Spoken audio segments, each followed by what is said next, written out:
بارے کے نواحی گاؤں کاروہر کے رہائشی سیف بلانی، ریاض احمد بلانی، ابرار بلانی اور الہ برائے بلانی عوامی پریس کلب پہنچے اور اپنی برادری کے افراد کی جانب سے ناانصافیوں کے خلاف پریس کانفرنس کی۔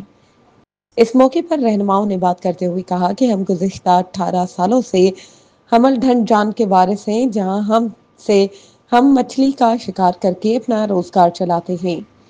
انہوں نے الزام لگایا کہ ان کی برادری کے ہی سنہارو بلانی، ذوالفقار بلانی اور دیگر افراد اس جگہ پر ہتھیاروں کے زور پر قبضہ کر کے زبردستی ہماری مچھلی اٹھا رہے ہیں۔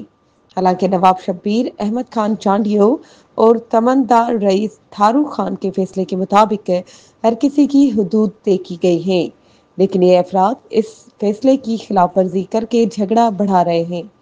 انہوں نے نواب سردار خان، آئی جی سندھ، ڈی آئی جی لاڑکانہ اور ایس ایس پی کمبر سے مطالبہ کیا کہ اس صورتحال کا فوری نوٹس لیا جائے اور انصاف فراہم کر کے دونوں فریقین کو ممکنہ نقصان سے بچایا جائے۔